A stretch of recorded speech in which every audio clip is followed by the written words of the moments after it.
Hello again, YouTubers. Welcome back to the Board Game Captain. I'm your host, the Board Game Captain, and today I'm going to be reviewing and showing you how to play Portal, the uncooperative cake acquisition game. Now, Portal was published by Cryptozoic Entertainment and Valve. It is for 2 to 4 players for ages 15 and up, and is obviously a game based on the bizarre, tongue-in-cheek parody sci-fi video games by the same name, Portal and Portal 2.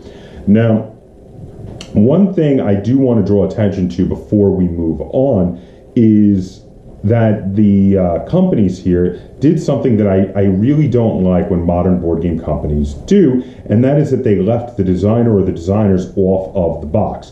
I really like to know who designed the game for modern games, because if they design future games, I like to know to look out for them if I really enjoyed the previous games. It's a minor gripe, but it is something that I did want to draw attention to because I don't like it when they do that. Now, the 2 to 4 players, sometimes, of course, they will put 2 players on the box just to try to get more people to buy it when it doesn't really play at 2 players, but this is not the case with this game. I've been playing this game at all different numbers of players, and I find that it plays very well regardless of how many players you have. It does get a little more complex at higher player counts, but it plays just fine at 2 players. It plays very enjoyably at 2 players, so I have no problem with that at all. And that's also, by the way, without any alteration to the rules, really. Now, as for the 15 and up, this feels like a significant overestimate to me. It would be like if someone said to you, you could play chess very competitively and very strategically and therefore should not recommend it to anyone under the age of 15. But you say, but my 7-year-old can get the moves in chess and can totally play the game, and if I'm not trying to play it super competitively with them, it's fine. That's what this game feels like to me. It feels like, yes, there's a lot of thinking outside the box. There's a lot of complex strategy that can go into it, and if you want to play on a really high level, yeah, you can play on a really high level with this. But the actual rules of the game are not that complicated. And I think that in that regard, the 15 is a significant overestimate. I think it should be more like a 10 or 11 and plus, maybe a 12. But I think the 15 seems really, really high. The concepts aren't that super complex. Yes, you can play it super advanced if you want to get really into it, but that's a lot of games. That is a lot of games, especially games without a lot of randomness, which this does not have a whole lot of randomness to it. So anyway, let's open up the box and we'll have a look at what comes inside. So first thing we have here, and I love, by the way, I want to draw attention to this because this is awesome. The box is made to look old and weathered, very much like a lot of the stuff in the Portal video games. And of course, if you're familiar with the Portal games, you know the uncooperative cake acquisition game is itself a bit of a tongue-in-cheek reference to the Portal games. Now, the book on the cover makes it look like it's black and white, but in reality, it is color. And again, this is for that retro computer manual feel that they're giving to it, which is keeping, again, with the themes of the video game. That being said, they have full color diagrams inside. It is a very well put together book that thoroughly shows you how all of the different rules they're trying to explain to you work. No ambiguity at all that I could see. And you know what? A quick read through of this and about 15 minutes later and you're playing the game. Very, very well done rulebook. Now, this is one of the boards that goes out. This board is meant to keep track of the aperture cards, remind you of the turn sequence and all of the turn actions, remind you of the turn actions, and also be a place to put incinerated cake, which goes here in this spot here where it says caution incinerator. The actual board that you play on is made of these modular pieces here. Now, these pieces fit together, and I'm holding them upside down, but these pieces fit together like a puzzle. As you can see, they have notches there, and the notches allow them to fit together like so. And you'll have 3 rows of them when you're playing the game. They are 2-sided with different things on either side, and that is because while playing the game, while setting up. You shuffle them out, and the board itself rotates and moves like a conveyor belt. And when you get to the end, they can come off and come back onto the beginning, but they flip sides when they do. It keeps the game very modular, very interesting, and ever-changing. Then we have this nice plastic companion cube here, which you'll be familiar with if you've played the video games, but this does have a game effect here in the board game. You have one of the gun turrets, again, something from the video games, nice little plastic miniature of a gun turret. They have the piece for GLaDOS. Now, GLaDOS is not a plastic figure, but a cardboard punch-out with a standee there. We have the deck of cards, which are two-sided. You have the aperture side here, and you have the character side there, and that is very important for the game because both sides are used when you use a card for different things. I'll explain that when I'm showing you how to play.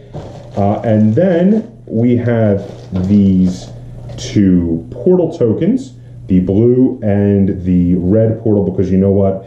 If you didn't have portals, it wouldn't be a portal game, very simply.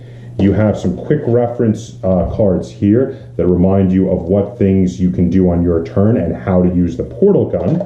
And then each player gets a baggie of game pieces. Now the game pieces are different colors. You have purple, red, blue, and yellow. I'm going to show you a couple of the yellow ones. Here is one of the test subjects for yellow. It has a yellow on the base there, so you can see it is one of the yellow test subjects. And here is some of yellow's cake. So you can see it there. Now, they are the same, basically, just different colors for each of the players. I'm just going to show you a couple of blue ones here. Here is a blue test subject, and here is a piece of blue cake. Now, the way this game plays is you move your test subjects around the board, and there are different ways you can get new test subjects onto the board, and your goal with the test subjects is to use them to get cake onto the board. If cake is in a room, when the room becomes incinerated, it becomes completely destroyed and permanently removed from the game. If test subjects become incinerated, they can always be replaced with new test subjects. You want to end the game when you have the most cake on the board. And to end the game, one of the players has to have no test subjects left on the board. And that can be you. It's very weird in that way that quite often you win the game by killing all of your own people to trigger the end when you have the most cake on the board. So I'm going to take you to the table now. I'm going to show you exactly how this game plays. Then we're going to come back. I'm going to review it and rate it, talk about how it feels, and we're going to get a second opinion from Lynn. Okay, so here we can see a 3-player game of Portal, the uncooperative cake acquisition game set up. I've chosen to make the players purple, blue, and red. Now, each player takes their quick reference card, which on one side tells you all the things you do on your turn, and on the other side explains how you activate the portal gun. And then they take the pieces of their appropriate color, both cake and test subjects. They then, each player, the players randomly build the board by shuffling up the different test chambers and making a 3 rows of 5 board like this, randomly, of the pieces. There are 3 test chambers that are extra that will then not be used, that are randomly, of course, not used. On the old edge of the board over here, the 2 portals are placed on the top and bottom row. And on the new edge of the board over here, each player places 2 test subjects in the center row and 1 each on the top and bottom row. The deck of cards is shuffled up and placed here, aperture side up. Nobody gets any cards to start with. And the gun turret, the cube, and GLaDOS are placed next to the board. And then you're ready to go. And as the game states, the first player is the player to have eaten cake most recently. Then the game goes clockwise around the table from there. Now, on your turn, the first thing you can do is play any number of aperture cards you have in your hand. To start with, nobody has aperture cards, so as you'll be seeing, no one will be able to play those on their first turn. But you will get aperture cards as the game goes. You have a max hand size of 3. Count them, 3 aperture cards in your hand. So you cannot go over. You cannot draw aperture cards if that would put you over. Now, during the first phase of the turn, you can play as many of those as you like. Then you may move one group of test subjects. Now, what this means is you pick any area on the board that you have test subjects in, and you can move any number of the test subjects in that area to an adjacent area. So for instance, every player has 2 test subjects in this area here. So let's say purple was going, they could move their 2 to there, or they could move their 2 to there, or they could move their 2 to there. Now they could also instead, regardless of how many pieces were there, move less. So since they have 2, they could move 1 to any of those places. They cannot split up their movement, however. They cannot move 1 up and 1 down. It's got to be 1 start location, 1 destination location. Now, if you move only 1 piece, you actually get, as a bonus, you get to either get a new test subject placed on the new edge for you, or you'll get to draw a single aperture card when you take it. A quick note of something I forgot to mention: the aperture cards are 2-sided. Now on this side you have their basic effect when you play them, but on the other side is the character side, and this has a continuing effect that while it is the top card, that side up in the discard, it changes the rules of the game based on what it says there.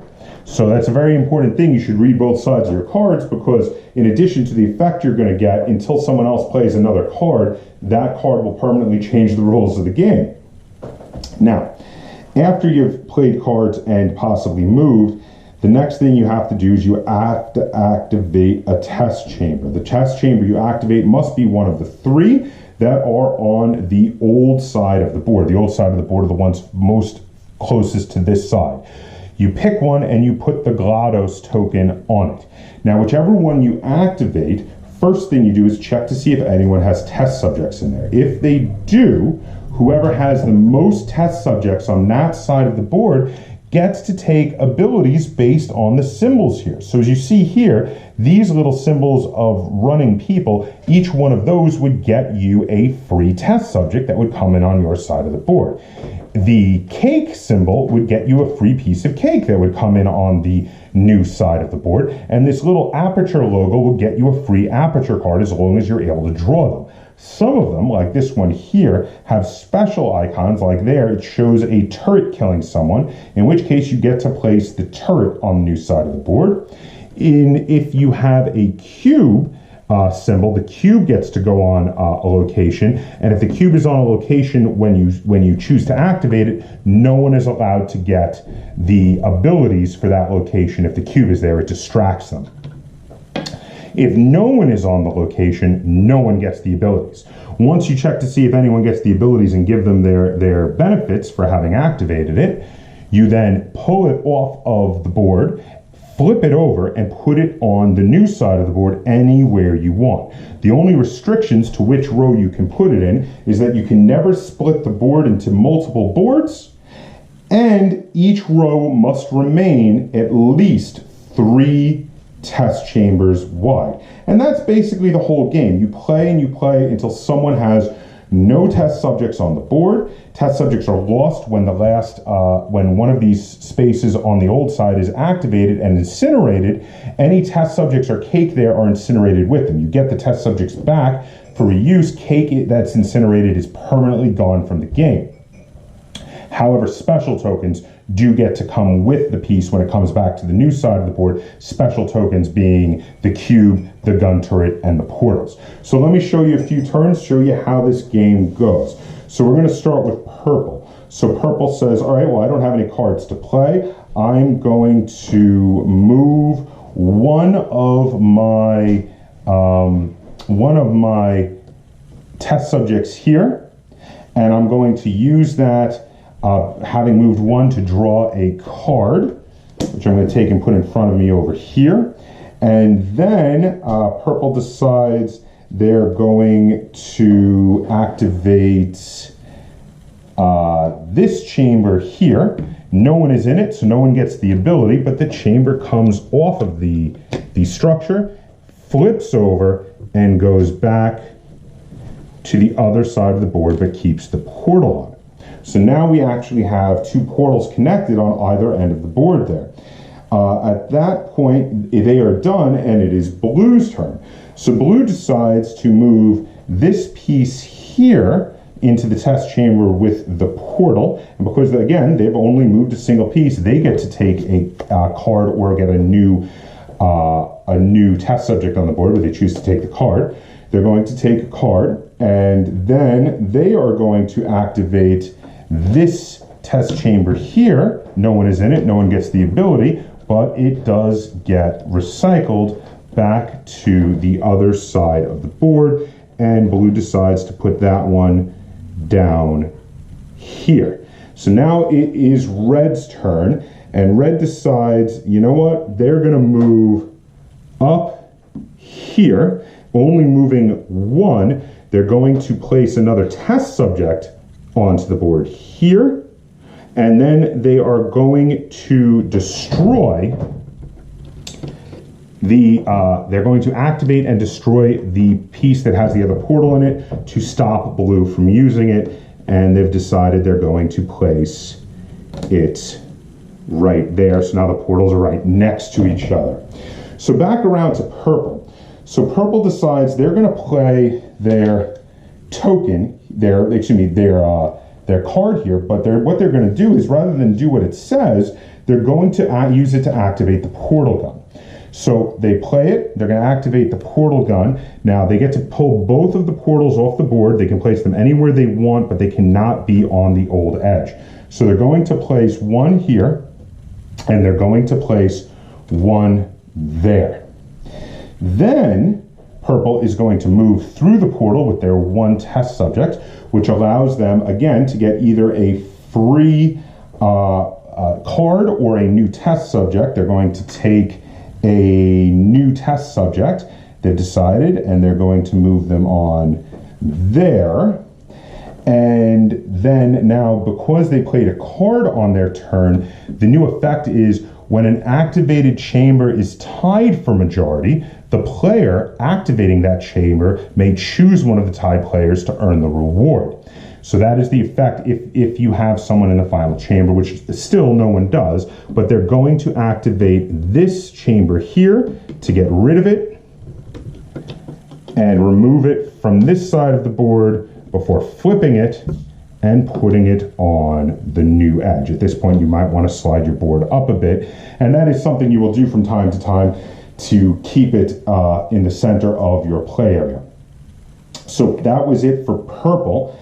Now it is blue's turn. So blue decides they're going to, blue decides they're going to play their turret card, which allows them to put the turret on the new edge of the board, and they're going to put it here, killing that new test subject that purple just obtained. And the new effect that goes into play is Fact Core, which says, the normal turn sequence has been modified. Instead of taking your move action second, you must take your move action last. So now the next action would then be to activate a area, which they're going to activate this area here and move it to the back edge of the board there. And then they will then get to do their move action, which was postponed because of their effect of their card. So they're going to move one of their people here and take another card for having only moved one of their pieces. At which point it's red's turn, and red decides, you know what, I have no cards to deploy, I'm just going to move up here with one, take a card, because I only moved one. Sorry, they should have done the movement last because the fact core being there. They're going to activate this location here, pull it off, flip it, and move it to the other side of the board there. So now it's back around to purple, and purple still has to move last. So they're not going to play any cards. They have no cards to play. They're going to activate the space they're on. Now, they have the most pieces here, and this space allows them to get one new test subject and 2 pieces of cake. So they are going to do that. They're going to take a test subject and 2 pieces of cake, and they're going to put them, actually that's red, they're going to put them over here. Now, once they've done that, they finish the activation by incinerating the room again. Their test subject gets incinerated and comes back to their supply there, and the room gets flipped and comes back over here. The portal goes to the room. Now, as you can see here, now they still have one move they can take, so they're just going to move this one piece here, and they're going to use the opportunity to take another card. Now, the play continues like this. As you see, they've got some cake on the board for purple now, but blue and red are very close to the old edge. On red's next turn, they're probably going to be able to get some cake on the board themselves, and then blue might be able to move up and get some cake themselves as well. And you keep playing like this and cycling through until one player finds a situation where they have the most cake on the board and they're able to destroy or incinerate all of the test subjects of any player, which often is your own, which is something that's very amusing about this game. It's very difficult to incinerate all the test subjects or destroy all the test subjects of one of your opponents, but it's much easier to gather your own test subjects together into one room and then destroy it, or say run a bunch of your test subjects into the turret and let the turret shoot them. Once someone has no test subjects left on the board, you check immediately to see who has the most cake, and they are the winner of Portal, the uncooperative cake acquisition game. One last thing I want to mention is that when moving from a room to a room, if there is cake there, you're allowed to take 1 piece of cake per test subject that you move, and it doesn't matter whose cake it is. Because of this, it is often a benefit to take cake of your opponent's towards the old side of the board, so it will be incinerated, and it's a good way to remove it, because incinerated cake does not come back to your supply. If it's on the old side of the board and gets incinerated, it moves over here and is permanently removed from the game. So there you have it. So let's head back. I'm going to talk about how the game feels. I'm going to rate it and review it, and we're going to get a second opinion from Lynn. Welcome back. So that was how you play Portal, the uncooperative cake acquisition game. Now, this game is so different from anything else in my collection. There are some mechanics in here that are truly unique, and I feel that this is something that really elevates this game up. The method of the way the board moves like it's on a conveyor belt, but you have control over that, and how you can take the old piece and move it into a different row of the board, changing the shape of the board, killing your opponent's pieces if they're on the wrong edge, while getting the abilities of tokens on that edge to gain points, which are the cake, and even remove opponent's points, again, which are the cake, or removing some of your own pieces in the later stages of the game, removing all of your own pieces to win, which is very strange, but good. This is a really fun game. I really enjoy this game, and I really appreciate the innovative game design that went into coming up with a game that very much feels like a thinking outside the box puzzle strategy game, like it should, because of the source material. And the Portal games were very puzzly and very much had you thinking outside the box. And this board game does it too. So now a big question that has to be talked about while I'm reviewing this game is, do you need to have played the Portal video games to play this board game? And the answer is no. There are some fun little inside jokes for you if you have played the Portal video games, like the fact that the subtitle is referencing the cake. Also, the different tokens themselves on the boards and how they interact with each other, and the cards themselves often may reference things from the game, but you don't have to have played the game to get the board game. The board game itself does not specifically play like the video game, which is a single person, first person run around, but not really a shooter, more of a puzzle game. This plays like a team-based puzzle game, if you will, because you control a team of tokens which have to kill themselves for you to get the abilities that give you points or a leg up during the game. You will have this game will have you really thinking on a new level as you try to figure out what move will best optimize your position on the board. On a simpler level, if you just want to play it for fun, you can just move around, get cake, incinerate your opponent's cake in pieces, and just not think too hard about it if that's how you want to play it. Either way, this is a really fun game with some very different mechanics that, generally speaking, I can't think of any other game that has some of the particular mechanics in it, and I definitely can't think of any other game that has this particular mix of mechanics in it. It makes it very unique, and it makes me very happy to have this game in my collection. This game will stay in my collection for many years to come, and that is why I give this game a 7.5 stars out of 10. It's really fun. I will play this game anytime somebody asks, and that extra 0.5 I gave it over 7 is really just because of how unique this game is.